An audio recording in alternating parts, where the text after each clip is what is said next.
Hare Rama, Rama Rama, Hare Hare. Hare Krishna,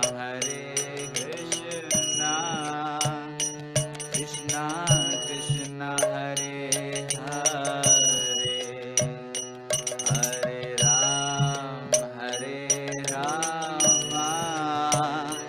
Rama Rama, Hare Hare. Hare Krishna, Krishna Krishna, Hare Hare. Hare Rama, Rama Rama, Hare Hare. Hare Krishna, Krishna Krishna, Hare Hare. Hare Rama, Rama Rama, Hare Hare. Hare Krishna, Krishna Krishna, Hare Hare. Hare Rama,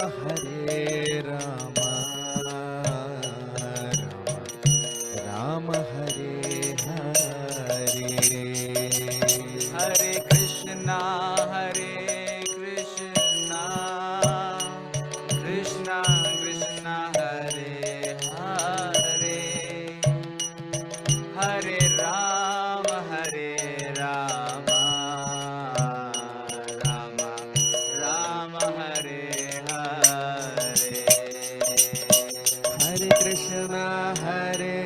Krishna Krishna, Hare Hare. Hare Rama, Rama Rama, Hare Hare. Hare Krishna, Krishna Krishna, Hare Hare. Hare Rama, Rama Rama, Hare Hare. Jaya Radha Madhava, Jaya Kunja Vihari, Jaya Gopi Janvallabha, Jaya Girivardhari.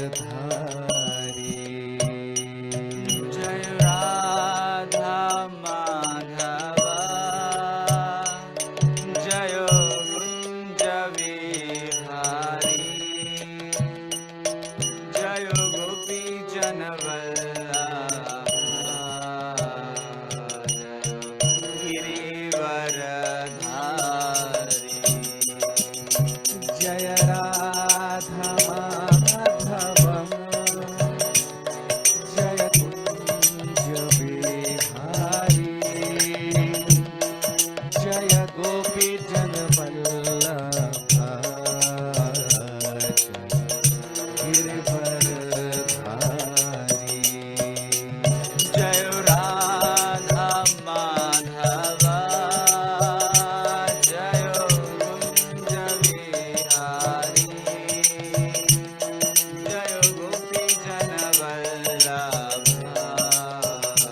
Jai Girivardhari. Hare Krishna, Krishna Krishna, Hare Hare. Hare Rama, Rama Rama Rama, Hare Hare. Hare Krishna, Krishna Krishna, Hare Hare. Hare Rama, Rama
Krishna, Krishna Krishna Hare Hare,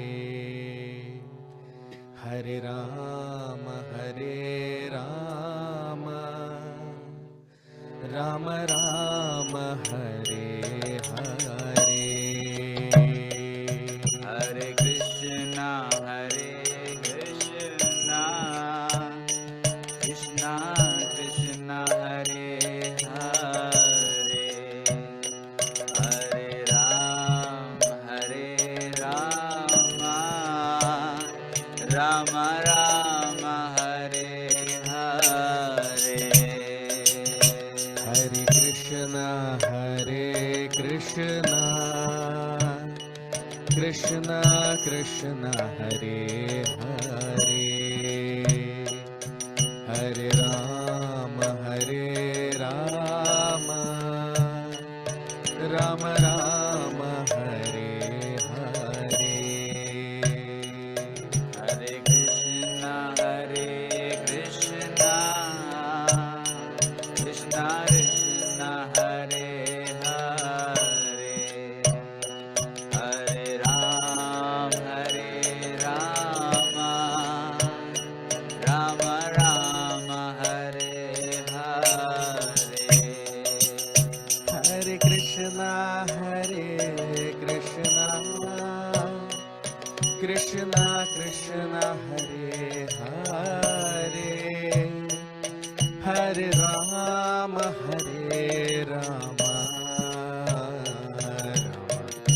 Rama Rama Hare Hare.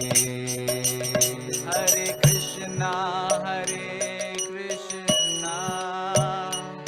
Krishna Krishna Hare Hare, Hare Rama, Rama Rama Hare Hare. Hare Krishna, Krishna Krishna Hare Hare, Hare Rama, Rama Rama Hare Hare. Hare Krishna, Krishna Krishna Hare Hare, Hare Rama, Rama Rama Hare Hare.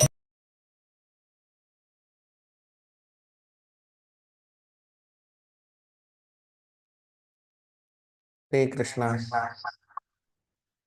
So, very warm welcome to all of you for today's session on the Srimad Bhagavatam. We'll start our session with the prayers.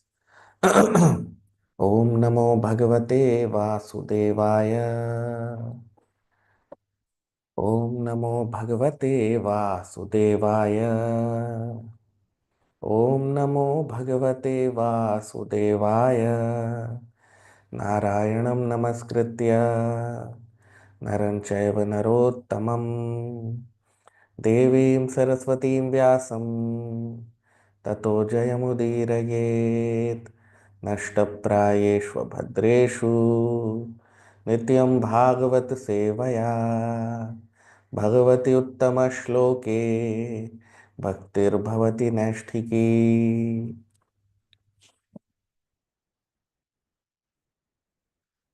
So today we'll be starting with the 23rd chapter of the third canto of Srimad Bhagavatam.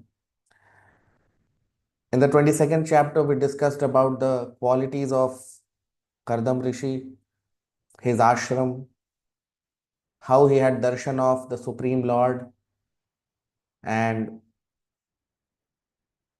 how Kardam Rishi, he got married to Mother Devahuti, who is the daughter of Swayambhuva Manu. And then in the later part of the 22nd chapter, we discussed about the glories of Swayambhuva Manu, who is the father of Mother Devahuti. Now, a great father will always have great children. So Swayambhuva Manu, being a great father, pure devotee of the Lord, great king, greatest king of the universe. So naturally, his daughter also will be great. So just like Swayambhuva Manu was a pure devotee of the Lord, similarly, his daughter also was a pure devotee of the Lord, Mother Devahuti. So we'll discuss about the glories of Mother Devahuti because she is also a pure devotee of the Lord. And what are the characteristics of a great woman will be discussed in this chapter, and also the glories of Mother Devahuti. So we'll begin our discussion with text 1, Shloka number 1 of the 23rd chapter of the 3rd Canto of Srimad Bhagavatam. Maitreya Uvacha Pitribhyam Prasthite Sadhvi Patim Ingita Kovida Nityam Paryacharat Pritya Bhavanev Bhavam Prabhum. Maitreya Uvacha Pitribhyam Prasthite Sadhvi Patimingita Kovida Nityam Paryacharat Pritya Bhavanev Bhavam Prabhum. Translation. Maitreya continued. After the departure of her parents, the chaste woman Devahuti, who could understand the desires of her husband, served him constantly with great love, as Bhavani, the wife of Lord Shiva, serves her husband. Now you see. So, Pitribhyam Prasthite Sadhvi. So, Maitreya Rishi is talking about the glories of Mother Devahuti. So, he is saying that Pitribhyam Prasthite Sadhvi. So, Mother Devahuti, she is a Sadhvi. She is a saintly woman. Why? Because she is a pure devotee of Krishna.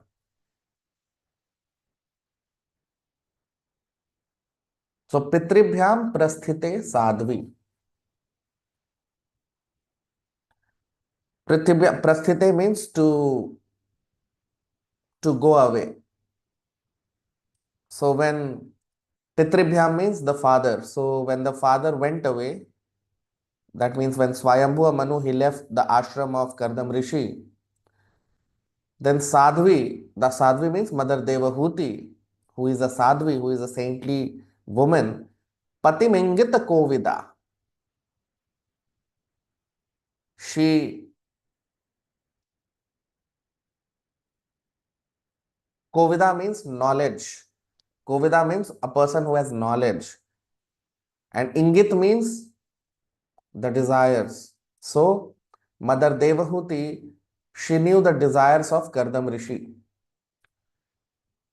So, Nityam Paryacharat Pritya. Nityam means always. And Paryacharat means with great, uh, with great, pleasure she served. Paryachar means to basically worship.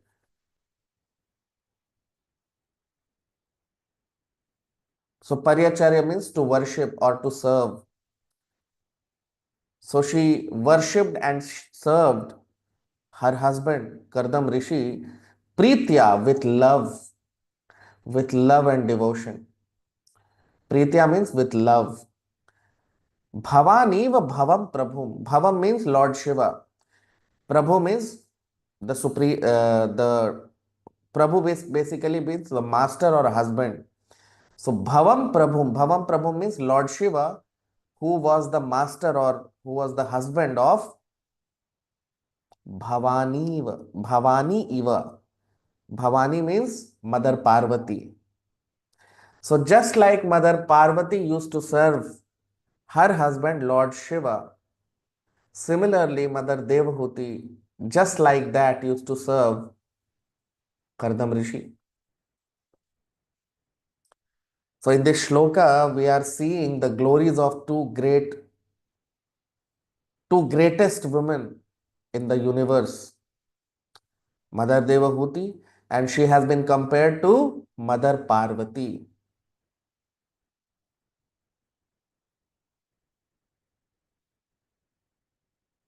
Because Mother Parvati is the greatest woman in the universe,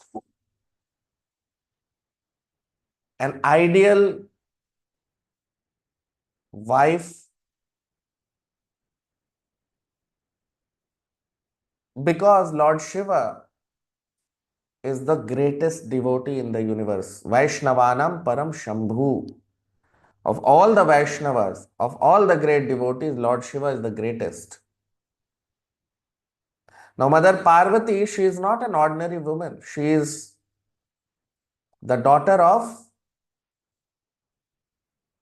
Parvati, means Parvat. So Parvati word comes from the word Parvat. Parvat means the king of Himalayas, the king of the kingdom of the Himalayas. So she is the daughter of the king of Himalayas. So she is not an ordinary woman. She is a princess. She is from a very lustrous and a very aristocratic background, Mother Parvati. But Lord Shiva, just like Kardam Rishi, is not a very rich person materially. Materially, he is kind of, uh, he lives at simple places. He does not even have a place for himself to live. Lord Shiva, why? Because he is a pure devotee. He is the greatest, the supermost devotee of the Lord. So that is why getting married to a saintly person used to be considered as the greatest success for a woman,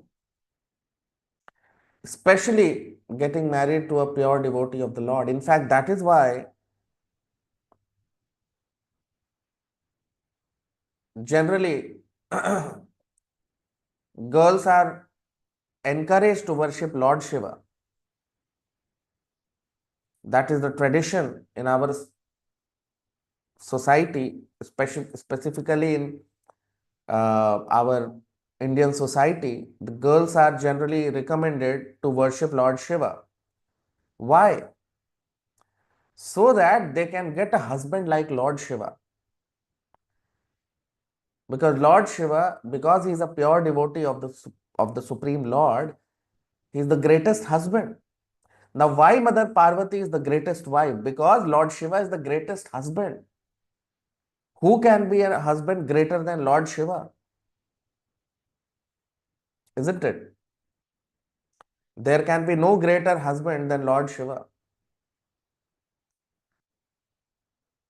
And that is why Mother Parvati, she is always engaged in serving Lord Shiva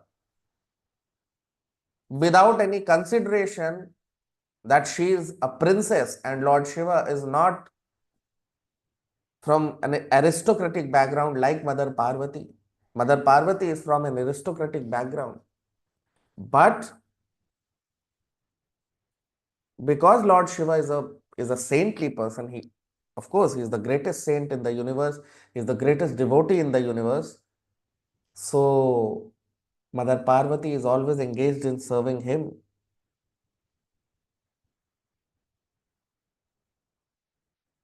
Same is the case with Mother Devahuti.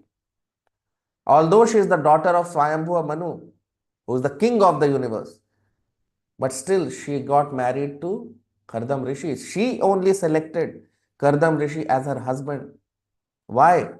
Because she heard about the glories of Kardam Rishi from Dev Rishi Narad.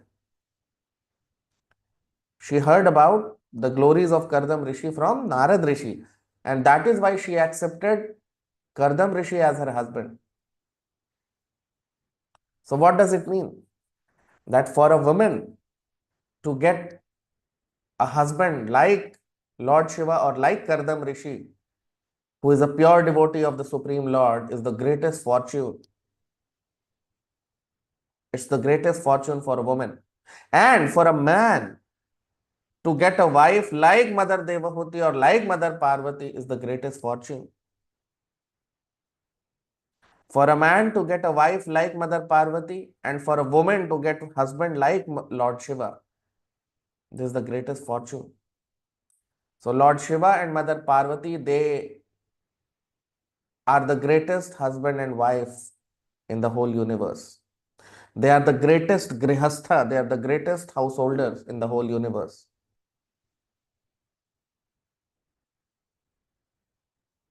So that is why generally I have seen, especially in India, girls are generally recommended to worship Lord Shiva so that they can get a pure devotee, great devotee as their husband, like Lord Shiva.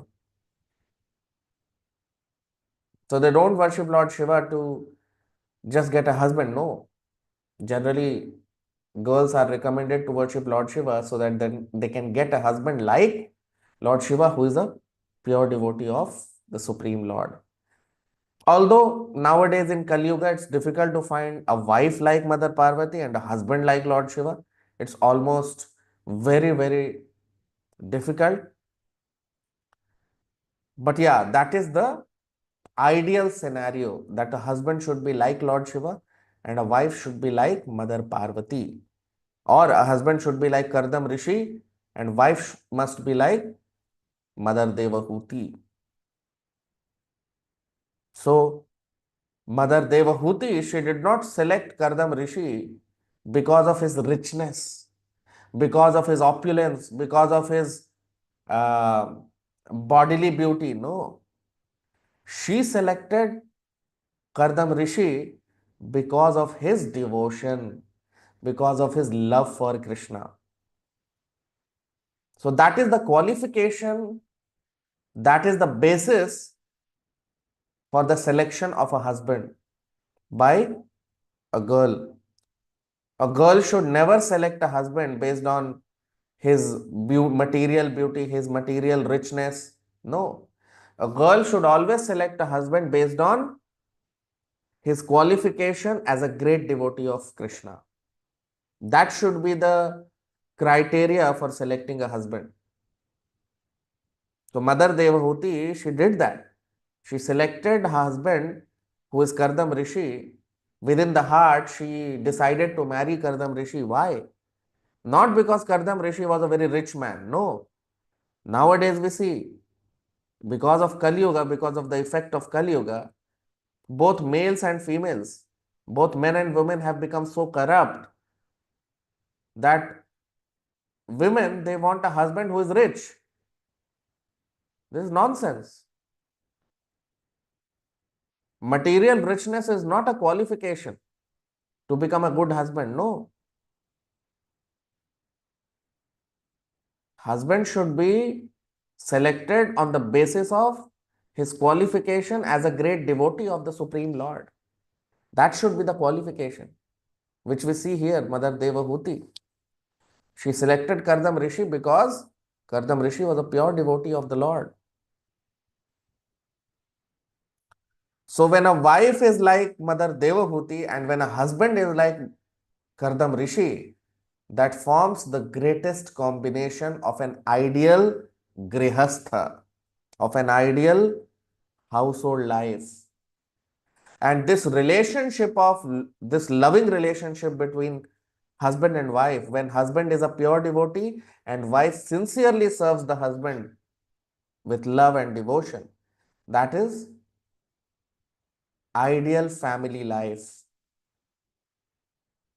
Although nowadays in Kali Yuga, it's very difficult to imagine this because Kali Yuga means neither husbands are perfect, neither wives are perfect, right? But this is the way it should be. This is the ideal scenario which must be, uh, although on earthly planet, this is difficult to find, but in upper planetary systems, this is the way husband and wife they live. That husband is a devotee of the Lord and wife is also a devotee of the Lord, but she serves her husband very nicely. But on earthly planet, it's difficult because nowadays, how will wife serve a husband when husband is a sense gratifier, isn't it?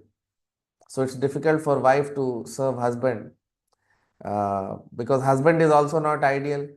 And how will husband love the wife? Because wife is also not ideal, right? So yeah, it's difficult, but ideal scenario is this, that husband must be a pure devotee of Krishna and wife should always engage in serving her husband. Now text 2, shloka number 2. विश्रम्भेणात्म शौचेन गौरवेण दमेन च शुश्रूषया सुहृदन वाचा माधुरया च भोः विश्रम्भेणात्म शौचेन गौरवेण दमेन च शुश्रूषया सौहृदेन वाचा मधुरया च भोः. Translation: O Vidur, Devahuti served her husband with intimacy and great respect, with control of the senses, with love and with sweet words. Now you see. So how is Mother Devahuti serving her husband? Because it's the duty of the wife to serve her husband, provided husband is a pure devotee. If husband is a demon, then how will wife serve her husband nicely? It's difficult. Although still it is good to serve, but then it becomes difficult. So sometimes husbands, they expect their wife to serve them, but they are demons. So how will the wife serve the husband nicely? Isn't it? So ideal scenario is that husband should be a pure devotee and then the wife serves the husband. Why? Because it's the greatest fortune to serve a pure devotee. So because husband is a pure devotee and wife serves the husband, that service is actually going to Krishna because husband is a pure devotee. So serving husband means serving a pure devotee, right? But if husband is a demon, like nowadays in Kali Yuga, we see husbands, they are all also not ideal husbands. So then wife also, how will she feel like serving the husband? So generally what happens is, there is a quote by, although this is not a spiritual quote, but this is quite true, that bad times create strong men. Strong men create good times. Good times create weak men, and weak men create bad times. Right? So if man is weak, weak man means when a man is not devoted to the Supreme Lord. Strong man means what? He is a pure devotee of Krishna. That is the meaning of a strong man. Not that physical strength, no. Spiritual strength, that is considered to be strong. So when a man or when a husband is spiritually very powerful, very strong, then that man is an ideal man to be served by the wife. But if men are weak, if a weak man is there, then why will the wife feel like serving him? Isn't it? So sometimes a husband expects his wife to be perfect, but husband is not perfect. So how will wife be perfect? Isn't it? And wife also, they expect their husband to be perfect, but if they are not perfect, why will their husband be perfect? So imperfect wife and imperfect husband, that is not a good scenario. Husband also should be perfect. He should have spiritual strength, and wife then must serve the husband. So that is what is mentioned here. That Vishrambhena means with great awe and reverence, with great respect, and with great love. Mother Devahuti, Atma Shauchena. Atma Shauch. Shauch means purity, pure. Shauch means pure. So, with pure intention, with pure love and devotion, she served Gauravena Damenacha. Gaurav means with great pride that I have such a great husband. A wife should feel proud of her husband. But for that, a husband also should do such activities that his wife is proud of him. If husband is a demon or if husband is a weak man, then why will the wife be proud of her husband? A wife should always be proud of her husband. So husband should be like that his wife is always. So Gauravena means with great Gaurav, with great pride, she served her husband. That my husband is a pure devotee of Krishna, Kardam Rishi. So Mother Devahuti engaged in love and devotion to her husband. Damenacha, and she also subdued her senses. Because generally, women are more materialistic. Generally. Why? Because they want material amenities. But Mother Devahuti was not like that. She did not expect anything from her husband. She simply served her husband because, and with pride she served. Why? Because she is serving a pure devotee of Krishna. She is not serving just a husband. She is serving a pure devotee of Krishna. So with great pride she served her husband and with great purity of thought and mind. Right? So, Atma Shauchanam, that means with great purity, and Gauravena Damena, controlled her senses, did not expect anything from her husband, and with great pride she served Kardam Rishi, because Kardam Rishi is a pure devotee, and serving Kardam Rishi means serving a pure devotee. Shushrushaya Sohridena, and with Sohridena means with full heart, with full love. And Vacha Madhuraya Chabho, and she spoke very softly. Madhuraya means with sweet words she used to speak to Kardam Rishi. So this is what happens when a husband is pure devotee. A wife feels very proud to serve her husband because this is the greatest fortune to serve a pure devotee. For anyone, even a man or a woman, they all feel proud to serve a pure devotee. That's how we serve our spiritual master, because spiritual master is a pure devotee and we engage in service of our spiritual master.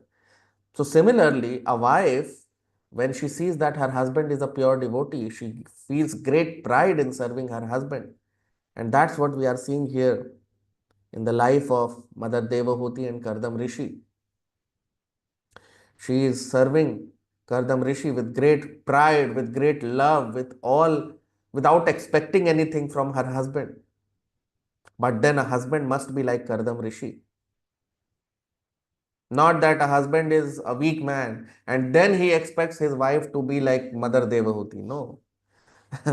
So if a husband expects his wife to be like Mother Parvati or Mother Devahuti, then that husband also must be like Lord Shiva or Lord Kardam Rishi.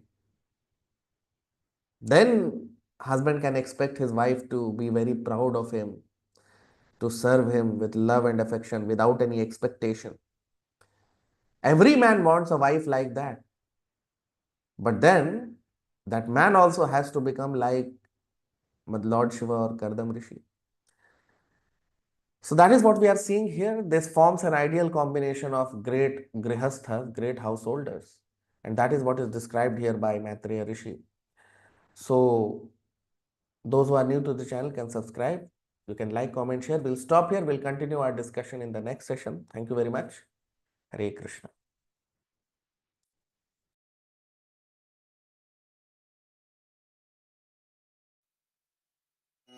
Hare Krishna, Krishna Krishna Hare Hare, Hare Rama, Rama Rama Hare Hare. Hare Krishna, Krishna Krishna Hare Hare, Hare Rama, Rama Rama Hare Hare. Hare Krishna, Krishna Krishna Hare Hare, Hare Rama, Rama Rama Hare Hare. Hare Krishna,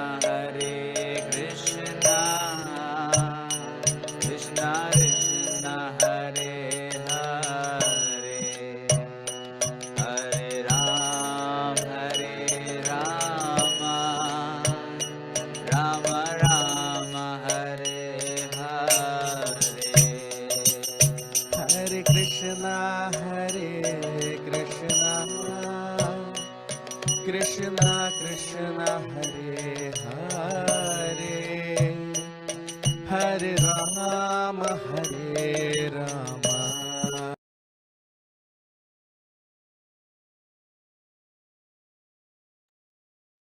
हरे कृष्णा। आप सबका बहुत स्वागत आज के भागवत के सत्र में। प्रार्थना के साथ अपने सत्र को प्रारंभ करेंगे। ओम नमो भगवते वासुदेवाय। ओम नमो भगवते वासुदेवाय। ओम नमो भगवते वासुदेवाय। नारायणं नमस्कृत्य नरं चैव नरोत्तमं देवीं सरस्वतीं व्यासं ततो जयमुदीरयेत्। नष्टप्रायेषु भद्रेषु नित्यं भागवत सेवया भगवति उत्तमश्लोके भक्तिर्भवति नैष्ठिकी। तो आज हम नए अध्याय को प्रारंभ कर रहे हैं। तीसरे स्कंद के 23वें अध्याय को प्रारंभ करेंगे। 22वें अध्याय में हमने देखा 22वें अध्याय तक हमने देखा कि किस तरह से कर्दम ऋषि कृष्णा के शुद्ध भक्त, उनका विवाह माता देवहूति से हुआ और हमने कर्दम ऋषि के दिव्य गुणों के बारे में देखा की चर्चा की। और उसके साथ साथ हमने देखा कि किस प्रकार से उन्हें भगवान हरि के दर्शन हुए और भगवान हरि के की योजना से उनका विवाह माता देवहूति से हुआ। और माता देवहूति के पिता स्वयंभुव मनु के भी दिव्य गुणों की हमने चर्चा की। लेकिन एक महान पिता की पुत्री भी महान होती है।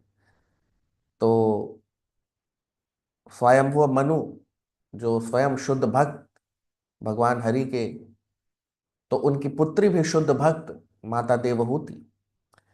तो उनके गुणों के बारे में अब हम देखेंगे ये जो अध्याय है इसमें, और उनके दिव्य गुणों को, उनका जो व्यवहार है, उनका जो चरित्र है, उसका हम गुणगान देखेंगे। तो अब प्रारंभ करेंगे अपनी चर्चा को तीसरे स्कंद के 23वें अध्याय के पहले श्लोक से। मैत्रेय उवाच पितृभ्यां प्रस्थिते साध्वी पतिमिंगित कोविदा नित्यं पर्यचरत प्रीत्या भवानिव भवं प्रभुम्। मैत्रेय उवाच पितृभ्यां प्रस्थिते साध्वी पतिमिंगित को विदा नित्यं पर्यचरत प्रीत्या भवानीव भवं प्रभुम। ट्रांसलेशन, अनुवाद।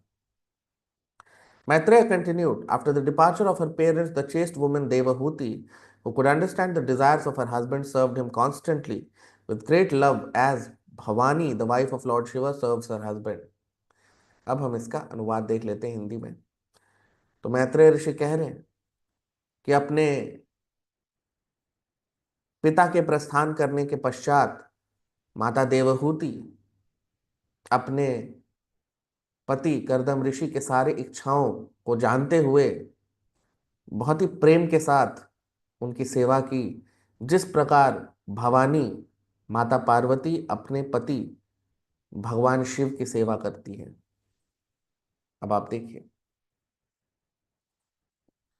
तो यहां पर इस श्लोक में अब मैत्रेय ऋषि कह रहे हैं कि पितृभ्याम प्रस्थिते साध्वी। पितृभ्याम मतलब पिता, प्रस्थिते मतलब प्रस्थान कर जाना या चले जाना। तो जब करदम ऋषि के आश्रम से स्वयंभुव मनु और उनकी जो पत्नी है वो लोग सब चले गए, तो उसके पश्चात पितृभ्याम प्रस्थिते साध्वी, तो माता देवहूति को यहां पर साध्वी कह रहे हैं मैत्रेय ऋषि। साध्वी थी वो। जिस तरह से हम पुरुष के लिए साधु शब्द का प्रयोग करते हैं, वैसे ही स्त्री के लिए साध्वी शब्द का प्रयोग कर रहे हैं यहां पर। तो वो कोई साधारण स्त्री नहीं थी, वो साध्वी थी। तो पति मिंगित को विदा, पति मतलब उनके जो पति थे करदम ऋषि, इंगित कोविदा, कोविदा का मतलब होता है जानकारी होना या ज्ञान होना। किसका ज्ञान था उन्हें? इंगित कोविदा, पति के हृदय में क्या है उनको इसका पता था। और नित्यम पर्यचरत प्रीत्या, और नित्यम मतलब लगातार, सदा। पर्यचरत, पर्यचर का मतलब होता है पूजा करना, सेवा करना। प्रीत्या, प्रीत्या मतलब प्रीति के साथ, प्रेम के साथ। भवानीव भवम प्रभुम, भवम का मतलब भगवान शिव, उन्हें भव कहा जाता है। और प्रभुम, प्रभुम का मतलब होता है स्वामी या फिर पति। किसके पति? भवानी इव, भवानी मतलब माता पार्वती। तो माता पार्वती के पति कौन है? भगवान शिव। इव, इव मतलब जिस प्रकार माता पार्वती भगवान शिव की सेवा करती हैं, उसी प्रकार से माता देवहूति ने करदम ऋषि की सेवा की। अब आप देखिए,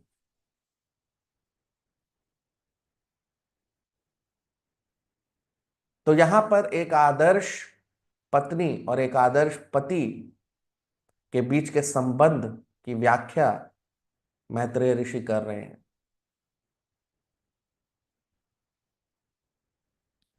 कि एक आदर्श पत्नी जो है वो माता पार्वती की तरह होती है। अब माता पार्वती, उनका नाम पार्वती क्यों है?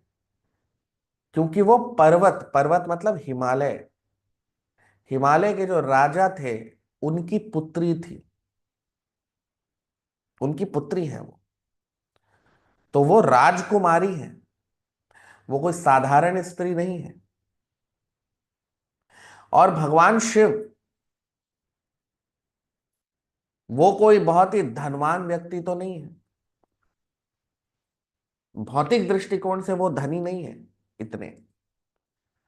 लेकिन तब भी माता पार्वती ने भगवान शिव को अपने पति के रूप में चुना। क्यों? क्योंकि भगवान शिव पूरे ब्रह्मांड के सबसे महान वैष्णव है। वैष्णवानाम परम शंभु, सभी वैष्णवों में श्रेष्ठतम वैष्णव है भगवान शिव।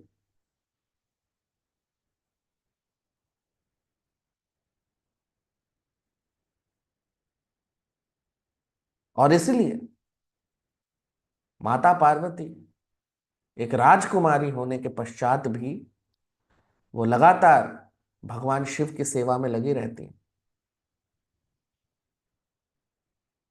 और ये एक पत्नी का व्यवहार होता है अपने पति के प्रति, जो माता पार्वती का व्यवहार है भगवान शिव के प्रति। और बिल्कुल वही व्यवहार यहां पर माता देवहूति का है अपने पति कर्दम ऋषि के प्रति। क्या कह रहे हैं यहां पर कि पितृभ्याम प्रस्थिते साध्वी, जब पिता चले गए उनके, तो उसके बाद पतिमिंगित को विदा नित्यम पर्यचरत प्रीत्या, तो प्रेम के साथ माता देवहूति अपने पति कर्दम ऋषि की सेवा कर रही थी।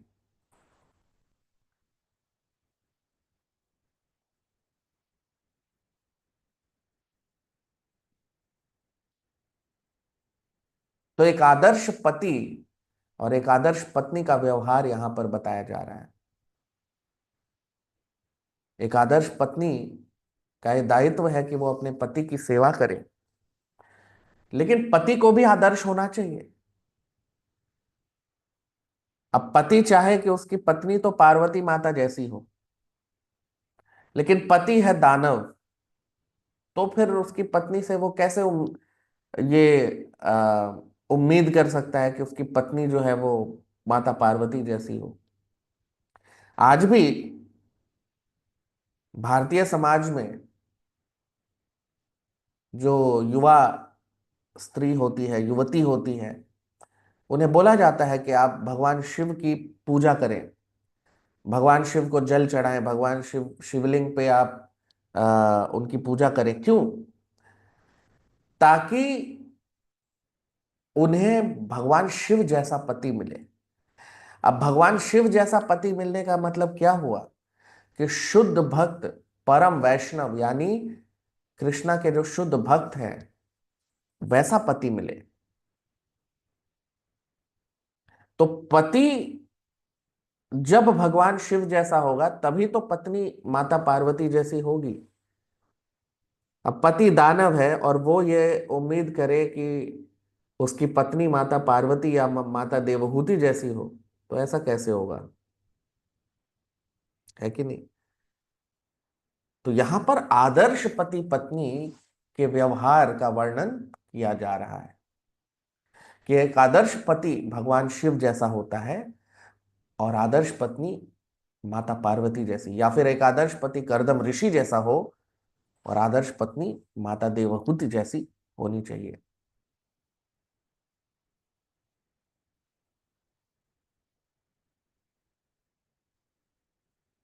तो पति जब शुद्ध भक्त है और पत्नी अपने पति की सेवा कर रही है, तो ये एक आदर्श व्यवहार है।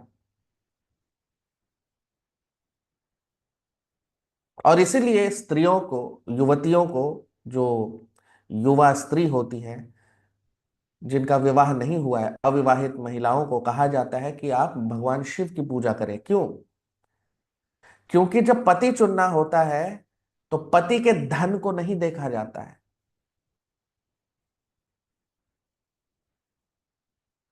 ये जो जड़ गुण है, इनको नहीं देखा जाता है पति चुनते समय। नहीं तो कई बार ऐसा होता है, कलयुग के प्रभाव के कारण कई बार स्त्री जो होती है वो पति के धन से आकर्षित होती है। नहीं,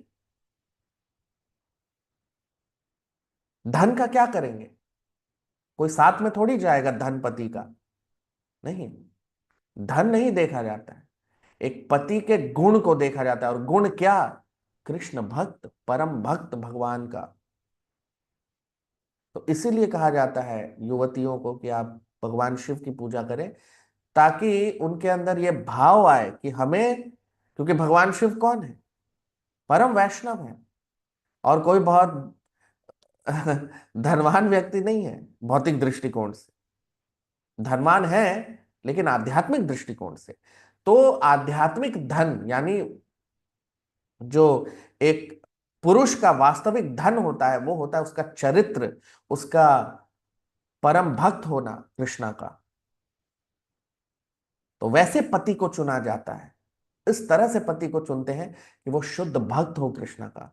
ये नहीं कि कोई बहुत धनवान व्यक्ति है तो उससे आकर्षित हो गए, उसके भौतिक सुंदरता से आकर्षित हो गए। नहीं, एक पुरुष के अंदर कभी भी उसकी भौतिक सुंदरता और उसके धन के कारण नहीं चुना जाता पति को।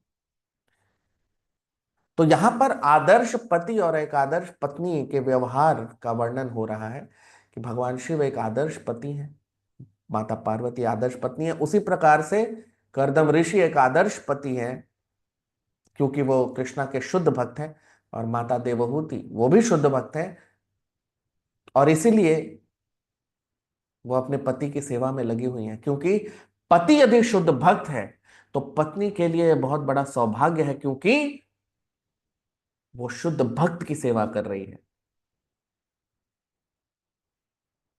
तो वही यहां पर मैत्रेय ऋषि कह रहे हैं।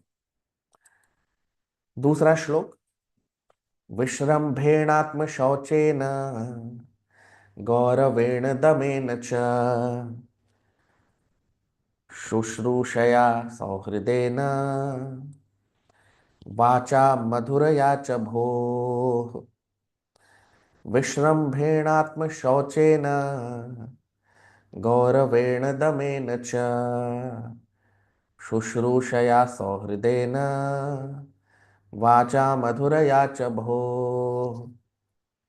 ट्रांसलेशन, अनुवाद। O Vidur, Devahuti served her husband with intimacy and great respect, with control of the senses, with love and with sweet words. अब हम इसका अनुवाद देख लेते हैं हिंदी में।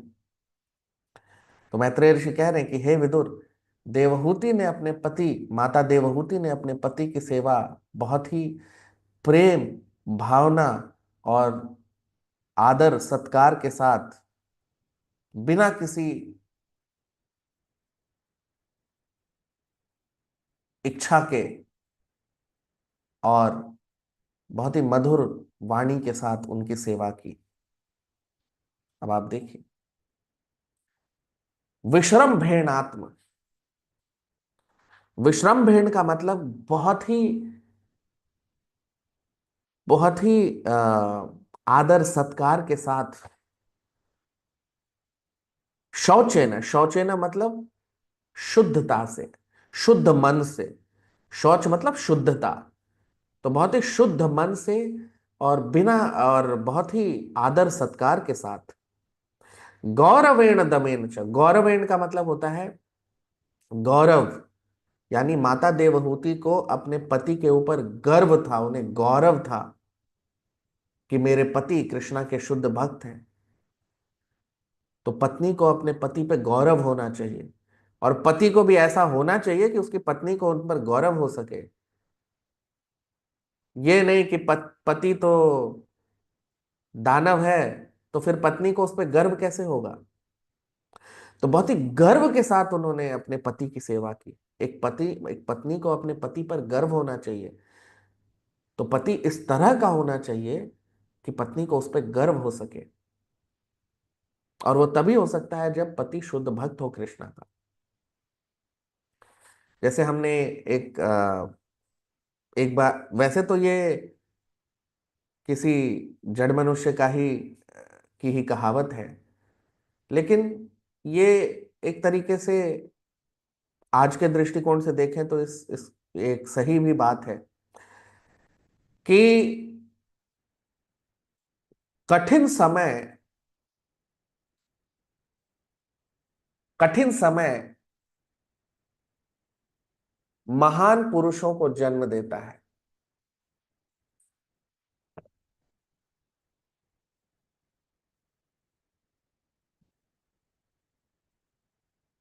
कठिन समय महान पुरुषों को जन्म देता है। फिर महान पुरुष अच्छा समय लाते हैं। अच्छा समय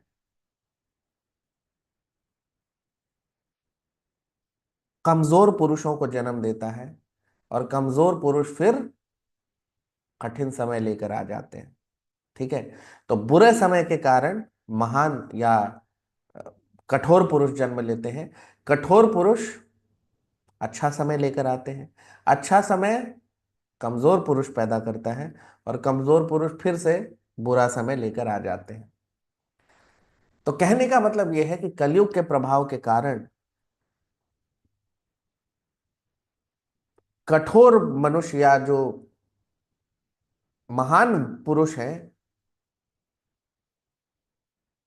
वो कम हो जाते हैं, और जब पुरुष महान नहीं है तो फिर पत्नी को उन पर गर्व कैसे होगा। आप देखिए यहां पर क्या कह रहे हैं कि विश्रम भेणात्म शौचे न, तो माता देवहूति ने शुद्ध मन से बहुत ही आदर सत्कार के साथ और गौरव के साथ, गौरवेण यहां पर ये देखिए शब्द का प्रयोग है गौरवेण, तो उन्हें बहुत गौरव था, उन्हें गर्व था कि उनके पति शुद्ध भक्त हैं।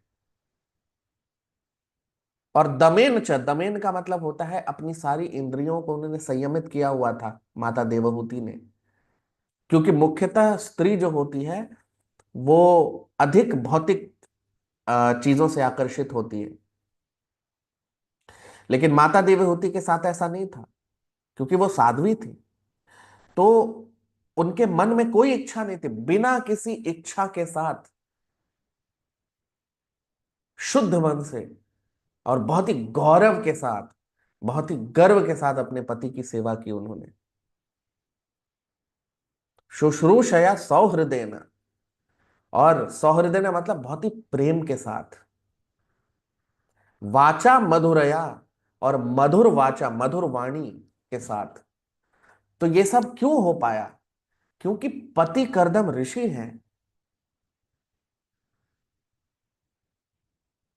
तो पति सोचे कि उनकी पत्नी में तो सारे गुण हो देवहूति माता के। होता है कई बार कि जो पुरुष होते हैं वो सोचते हैं कि हमें पत्नी मिले माता देवहूति या माता पार्वती जैसी। अरे अगर लेकिन माता पार्वती जैसी पत्नी या माता देवहूति जैसी पत्नी मिलनी है तो फिर पुरुष को भी तो भगवान शिव और कर्दम ऋषि जैसा होना चाहिए। पुरुष यदि कमजोर पुरुष है,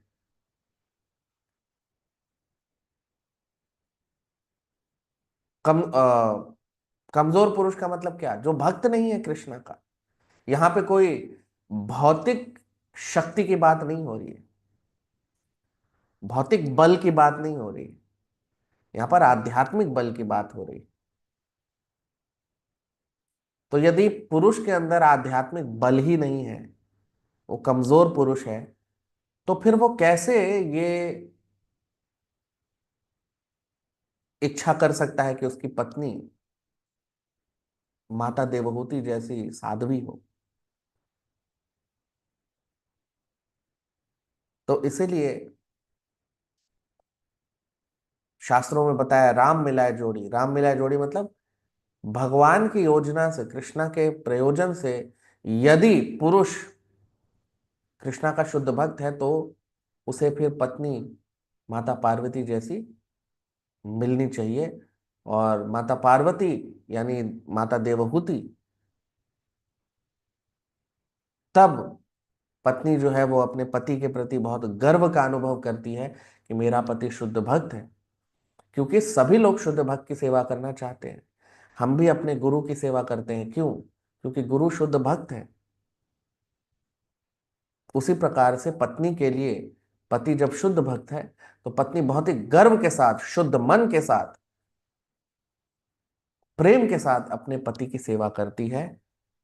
और यही एक आदर्श गृहस्थ जीवन है, जब पति कृष्णा का शुद्ध भक्त हो और पत्नी भी कृष्णा की शुद्ध भक्त हो। लेकिन पत्नी, क्योंकि पति शुद्ध भक्त है, वो अपने पति की सेवा में लगी रहती है आजीवन, प्रेम से गौरव के साथ अपने पति की सेवा करती है। तो ये एक आदर्श गृहस्थ जीवन है, और ये एक आदर्श समाज का एक तरीके से आदर्श समाज को जन्म देता है। दुर्भाग्य है कि पृथ्वी पर अभी कलयुग चल रहा है, तो न तो स्त्री एक आदर्श स्त्री है, ना पुरुष एक आदर्श पुरुष है। और इसके कारण से हम कई जगह पे जो ये आदर्श संभावना है वो नहीं देख पाते हैं। लेकिन ऊपर के लोकों में सब जगह यही है, वहां पर यही विधि चलती है। पति कृष्णा के भक्त होते हैं, पत्नियां अपने पति की सेवा में लगी होती हैं, और ये एक आदर्श गृहस्थ जीवन है। जो क्योंकि अभी कलयुग चल रहा है पृथ्वी पर, तो ये पृथ्वी पर अ, होते हैं लोग, लेकिन बहुत कठिनाई से इस तरह की संभावना होती है। तो वही हम यहाँ पर देख रहे हैं, माता देवहूति के दिव्य गुणों की चर्चा मैत्रेय ऋषि कर रहे हैं। तो जो लोग नए हैं चैनल पर, वो लोग सब्सक्राइब कर लें, आप लोग लाइक करें, शेयर करें, कमेंट करें। आज का सत्र यहीं विराम देंगे, आगे आने वाले सत्रों में इस चर्चा को आगे बढ़ाएंगे। बहुत बहुत धन्यवाद। हरे कृष्ण।